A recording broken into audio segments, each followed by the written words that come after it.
जी, मैं सजाद हुसैन शाह आपको अपने चैनल दुबई ट्रैवल 512 में खुश आमदेद कहता हूँ। सत बिस्मिल्ला जी आए ना जितने भी साढ़े पाकिस्तानी पंजाबी वीर नो और सत श्री अकाल सारे इंडिया ते पंजाब के मित्र सरदार जेडे साढ़े चैनल नो देखते हैं और खुश आमदेद दुनिया भर के नाजरीन से जो हमारे चैनल को देखते हैं, हमारी वीडियो को लाइक करते हैं, फीडबैक देते हैं, उनका दिल की गहराई से शुक्रिया।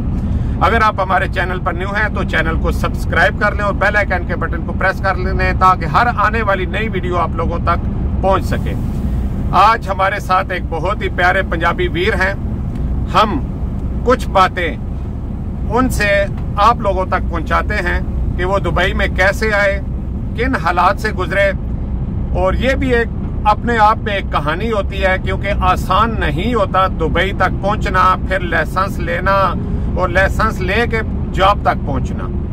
तो इनसे पूछते हैं कि इनका नाम और इनको कितने में लाइसेंस मिला और पासपोर्ट और वीजा मिला, इनकी ज़बानी आप तक पहुंचाते हैं। जी सत श्री अकाल, की हाल चाल है जी? ठीक हो? बस वधिया ठीक ठाक जी। अच्छा मित्र जी, एक तो सन अपना नाम ते अपना इलाका दस दिओ कि केड़ी जगह ते हो तुसीं? मेरा नाम मित्र जी लवप्रीत सिंह आ ते जिला तरनताਰਨ आ ते गोंदवाल साहब लागे अपना पिंड आ, सही है, चक महर जी। ठीक हो गया, मतलब इंडिया पंजाब तो इन्ना तलक है? इंडिया पंजाब तो तलक। अच्छा तुसीं मैंने दसो कि तुसीं दुबई च कदों आए हो? दुबई च पिछले साल आया जी, 2023 विच आए हो? 2023 विच आए। अच्छा, 2023 विच तुसीं किसी कोल वीजा लेके आए हो कि ठेके सिस्टम ते आए हो? नहीं, ठेके सिस्टम ते आए हैं, लाइसेंस बनाने ते गड्डी भी नाप दी आ। अच्छा, ठेके सिस्टम में तुहाडा कितना पैसा लग गया? ठेके सिस्टम इंडिया के हिसाब नाल लाइए ते लमसम लग ही जांदा वा। जे सीधा हिसाब होवे, जे ना कोई अपना विच बंदा होवे तो फिर 7 लाख 7.5 लाख लग जांदा जी। ठीक हो गया नाजरीन, एक और चीज तो क्लियर करते चलिए कि इंडिया का 7 और 8 लाख ऑलमोस्ट 30,000-32,000 दिरहम बनता है और ये लमसम पेमेंट दी जाती है अपने पिंड में ही या अपने इलाके ही, पंजाब उहदे बाद वही ही वीजा भी देंदे, उन्हें अकोमोडेशन भी देनी है और उन्हें ही लाइसेंस स्कूल में आके लाइसेंस भी बनवा के देना, चाहे जितनी ट्राई विच भी लाइसेंस बन जाए। अच्छा, तुसी किस ट्राई विच लाइसेंस लिया सी? ਅਸੀਂ मैं 20 ट्राई मतलब कि 20 क्लासा आईया ਸੀ, पहली ट्राई च लाइसेंस लिया ਸੀ। अच्छा, पहली ही तुसी 20 क्लासा आईया ਸੀ, पहली ट्राई च। किस जगह तो तुसी लाइसेंस लिया? शारजा मरूर तो लिया होना? हाँ, शारजा मरूर तो। हाँ, शारजा मरूर थी। एक और नाजरीन तो खूबी दसते चलिए, बाकी स्कूलों 6 व्हील ते ट्राई दी जाती है, तालीम भी दी जाती है, लेकिन शारजा मरूर विच इधर ट्रेले ते ट्राई भी दी जाती है और तालीम भी दी जाती है और रिवर्स भी इधर ट्रेले उत्ते ही लाई जाते हैं। सब तो मुश्किल लाइसेंस लेना शारजा ते, क्योंकि शारजा ते मुकम्मल तौर पर वो तालीम जी ट्रेले उत्ते दी जाती है। अच्छा, और दूसरा यह है कि बाकी जगह तो 40 क्लासेस होंदियां, इन्हां दियां 20 क्लासेस होंदियां प्लस 4 क्लासेस इन्हां दी पहले ऑनलाइन जिहड़ी होंदी है ना थ्योरी टेस्ट उहदे बारे दित्तियां जांदियां और उहदे बाद 20 क्लासेस दे के फिर तुहाडे ट्राई विच ना पाया जाता है। अच्छा मित्र जी, तुसी पहली ट्राई च ले ले, बड़ी वड्डी खुशनसीबी होंदी है, बहुत कम लोग जिहड़े ना ये क्या तुहाडे कोल पहले तुसी अपने इंडिया पंजाब विच कोई गड्डी चलाई भी सी? कोई ट्रैक्टर ट्राली? अच्छा, सब वो चलाਉਂਦੇ ਰਹੇ, मतलब ट्राला वगैरह नहीं चलाया? ट्राला वगैरह नहीं चलाया, पहले ही तुहाडा एक्सपीरियंस है? पहले गड्डी वाधू चलाई, छोटी जे ता कार वगैरह हो गई आ, बाकी ट्राला वगैरह नहीं चलाया, बाकी ट्रैक्टर ट्राली वाधू चलाई आपां जी। ठीक है, मतलब थोड़ा बहुत आइडिया तुहाडे कोल रिवर्स करन दा मौजूद है? हां, सही है। अच्छा, उहदे बाद जदों तुहानू लाइसेंस मिल गया ते क्या ज़ाहिर है तुहाडा लाइसेंस दा नवां सी, तुहानू किसी ने जॉब दे दी फौरन? हाँ, फौरन तलीमां लईयां और बाबा ने 15 दिन की तलीम लगी ही, उत्थे लागे लोकल गड्डी चलदी अपनी ते बस मुड़। नाजरीन, जेड़ी तालीम दी गल कर रहे हैं, एक तो तालीम वो जेड़ी स्कूल भी दी जाती है, ये उस तालीम की गल कर रहे हैं कि जदों इन्हां को लाइसेंस मिल जाता है और एक किसी और गड्डी ते किसी होर ड्राइवर नाल एज अ हेल्पर के तौर पर नाल जाते हैं ताकि जिस जेड़ी गलतियां इन्हां कोल अगर हो रही हैं तो उस ड्राइवर ना जाके वो सीख सकन और उन्होंने गलतियां तक काबू पाया जा सके। उसके बाद इंडिपेंडेंट इन्हें गड्डी दे दी जाती है, तकरीबन ऑलमोस्ट इन्हें 15 दिन 20 दिन नाल गए सन, उसके बाद इन्हें गड्डी लै ली। अच्छा, तुसी ये दसो भाई अगे किधरे तुहाडा कनेडा इरादा तो नहीं? क्योंकि तुहाडे ज्यादातर पंजाबी मित्र जितने भी हैं पहले प्लान करके आते हैं कि भाई असीं दुबई जावांगे, लाइसेंस लवांगे, एक्सपीरियंस बढ़ा के अगों कनेडा या यूरोप चले जावांगे। नहीं, कनेडा दा अजे तक तो नहीं है, क्योंकि आपां अपना पिछोकड़ नहीं छड्डना चाहुंदे। क्योंकि सही है ना, इत्थों साल बाद छुट्टी जावांगे, पिंड वरतांगे, मिलांगे, सारिਆਂ ਨਾਲ रहीदा वा।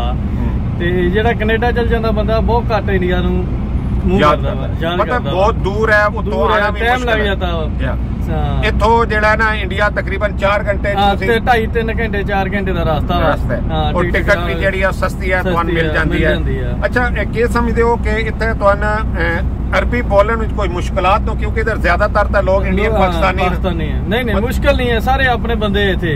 कोई मसला होंदा किते माड़ा मोटा होंदा वा शर्ते ना किते गलबात करनी, उदों तंगी आउंदी, उदां ते मुश्किल नहीं कोई। इंडिया पाकिस्तान दी सारी बोली बरोबर है। अच्छा जितनियां ट्रांसपोर्टां ने ज्यादातर ट्रांसपोर्टां हैं भी मतलब है कि इंडियन दियां और पाकिस्तानी मतलब है लोग इन्हां दोवां दियां ही है, पाकिस्तानी ते इंडिया दी ट्रांसपोर्ट है। और जिस तरह एक असि बॉर्डर ते बैठे हुए मिसाल दे देने कि साडे इर्द गिर्द बहुत ज्यादा गड्डियां ओदे विचों 70-80% असि इंडियन और पाकिस्तानी लोग होवांगे।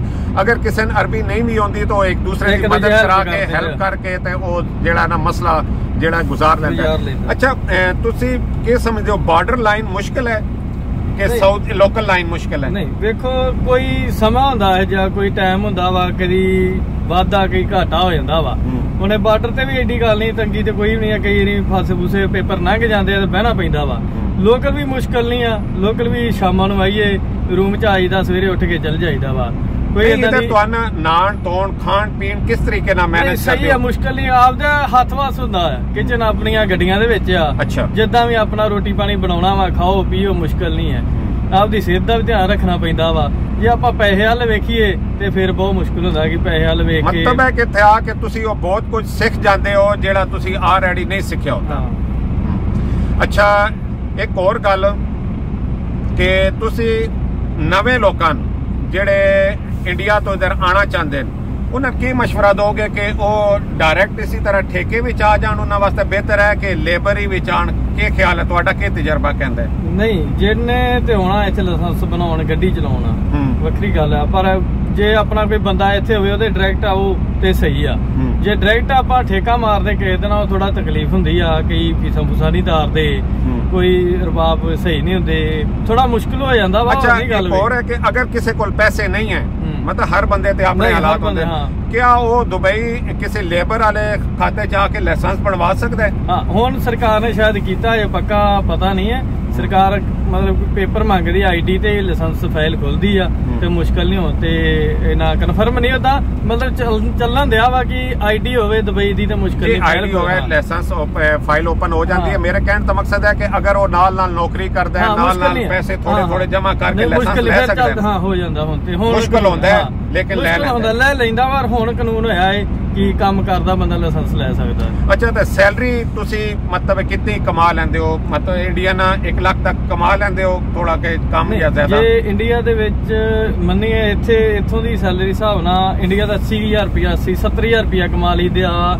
जे हाँ कंपनी च होइए तो फिर 1 लाख तो भी प्लस हो जाते हैं। अच्छा कंपनी विच तुसी किस तरह मुराद लेंदे हो कि जेहड़ियां गड्डियां तुसी चला रहे हो ये ट्रांसपोर्ट दियां ना एक किस्म दे टैक्सी ट्रांसपोर्ट है ना, ते कंपनी ओ जिन्हां दी बड़े मतलब है कि शिरकत बड़ी गड्डियां ना और पक्कियां सैलरी। अच्छा उन्हां दी सैलरी अच्छी हुंदी है? हां उन्हां दी सैलरी अच्छी हुंदी है, उन्हां दी 5,000 प्लस दे लग बन्ने हुंदी है, मतलब 3,000 फिक्स लगदी आ, बाकी उन्हां दा ट्रिप खर्चा हुंदा वा। वो मिल किस तरह सकती है? थोड़ी सी मुश्किल मिलती है? नहीं उन्हां दी इक्को तरीक हुंदी आ, उस जो कंपनी दी तरीक एक पै गई आ उस तरीक नूं ही सैलरी मिलनी है। इतना थोड़ा जिहा मुश्किल होंदा है। हां इत्थे मुश्किल होंदा है, ट्रांसपोर्ट च थोड़ा ऊपर नीचे हो जाता है। लेकिन वो कंपनियां वीजा किस तरह मिलेगा सी, किस तरीके नाल अप्लाई कर सकते हैं? वीजा अभी हुण ते कंपनियां लोस्टमन की सब कंपनी वीजा दे रही है, क्योंकि अभी थोड़ा कनेडा अमेरिका नूं लोग हो गए कि काफी लोग तो जेड़े ना यूरोप जा रहे ने, ते अभी तो मुश्किल नहीं है, अभी तो कंपनी बथेरा आदमी उठा रही है अभी तो। अच्छा मित्र जी एक आखिरी पैगाम दे दो, लोगों दुबई आना चाहिए है कि नहीं आना चाहिए? जो तो अपनी सोच का फर्क है, सही है। जिसको काम करना हो इंडिया में भी कर सकता है, जिसको काम करना दुबई में आके कर सकता है। कई आदमी आते दुबई में काम करता, बढ़िया काम चलता, बोलता मेरा काम नहीं सही चलता। वो तो जिसका घर सही चल रहा है वो तो उधर ही सही है। अब तो ऐसे बोल रहे जिसका बढ़िया काम चल रहा है इंडिया में मुश्किल नहीं है, क्योंकि बेरोजगारी हर देश में चल रहा है अभी। सही आदमी उधर से परेशान होकर इधर आते हैं। ये मित्र ते कहने का मकसद है कि अगर तुहाडे कोई इंडिया अच्छा कारोबार है तो तुसी उधर करो, फिर प्रदेश विच आके धक्के खाने की जरूरत नहीं है। मुश्किल नहीं, जे नहीं है तो फिर ते होना ही, फिर आ जाओ, क्योंकि ज़ाहिर है एक परिवार ते तुसी मतलब है कि पालना है, फिर उन्होंने पैसे भेजने हैं, वो फिर इत्ते आके चलो तुसी एक बंदा तकलीफ लैंदा है, दूसरे बंदे सौखे हो जाते हैं। हां सही है। जी मैन और साडे पंजाबी वीर तो दे इजाजत इस पैगाम नाल के कोई भी दुनिया ते ऐसा काम कर जाओ ताकि तुसी चले भी जाओ तो नेकी दा सिलसिला तुहाडा सारे काम और संदे इजाजत। अल्लाह हाफिज, सत श्री अकाल।